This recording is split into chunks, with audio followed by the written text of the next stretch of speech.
स्वागत है आप सभी का इंडिया न्यूज के डिजिटल प्लेटफॉर्म पर। आपके साथ मैं हूं अंजलि वक्कर। श्रीलंका में फिलहाल मौजूदा हालात और स्थितियां क्या हैं, ये किसी से छिपा नहीं है। आप भी इससे बखूबी रूबरू होंगे। और एक कहावत ये कि दोस्त ही दोस्त के काम आता है और पड़ोसी ही पड़ोसी के काम आता है। क्योंकि अक्सर ऐसा कहा जाता है कि रिश्तेदार, सगी संबंधी जो होते हैं वो दूर रहते हैं, लेकिन बुरे वक्त में सबसे पहले जो मदद कर सकता है वो होता है आपका पड़ोसी।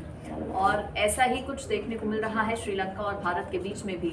इस पूरे सियासी संकट के बीच में भारत की पहली प्रतिक्रिया सामने आ गई है।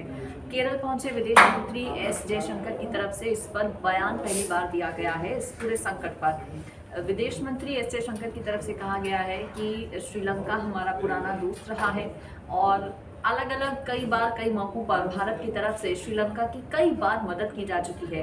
एक बार फिर से भारत की तरफ से ये साफ कर दिया गया है। विदेश मंत्री एस जयशंकर ने ये साफ कहा है कि इस बार भी भारत मदद से पीछे नहीं हटेगा। यानी कि अभी चूंकि ये सब जानते हैं कि श्रीलंका में कैसी स्थितियां हैं और कितनी मदद की ज़रूरत श्रीलंका को है, तो भारत ने इस बात को साफ कर दिया है कि भारत की तरफ से जो भी संभव कोशिश और मदद हो पाएगी वो भारत करेगा। हालांकि अभी ये साफ नहीं है कि किस तरह से और कितनी मदद श्रीलंका को दी जाएगी, लेकिन ये ज़रूर है कि भारत की तरफ से मदद श्रीलंका की जाएगी। केरल दरअसल विदेश मंत्री एस जयशंकर पहुंचे, जहां पर उनकी तरफ से ये बयान दिया गया। उन्होंने कहा है कि पहले भी कई मौक़ों पर मददगार श्रीलंका का हमेशा से भारत रहा है और इस बार भी श्रीलंका की हम मदद करेंगे, इस पर विचार चल रहा है।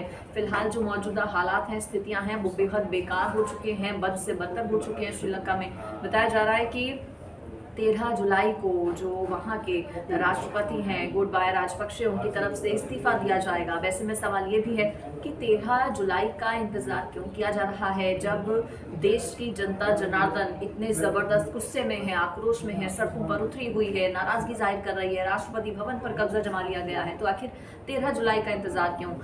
बीती शाम की अगर बात करें तो प्रधानमंत्री विक्रम सिंघे के आवास पर आगजनी कर दी गई प्रदर्शनकारियों की तरफ से, उनके आवास को आग के हवाले कर दिया गया।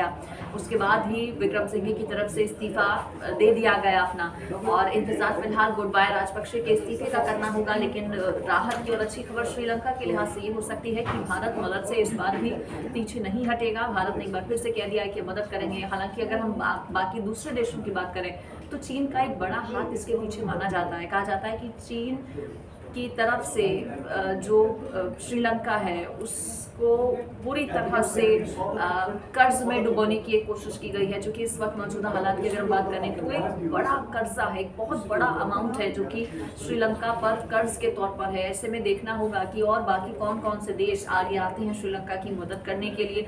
और पहले से ही जिस श्रीलंका पर बड़ी अमाउंट में, बड़ी संख्या में जो कर्जा है, उस कर्जे से कैसे उबर पाता है, कैसे रिवाइव हो पाता है, कई देश अगर सामने आते भी हैं मदद करने के लिए, तो ये जाहिर है कि खुद स्टेप्स उठाने होंगे रिवाइव करने के लिए श्रीलंका को, वहाँ के प्रशासन को और सरकार को।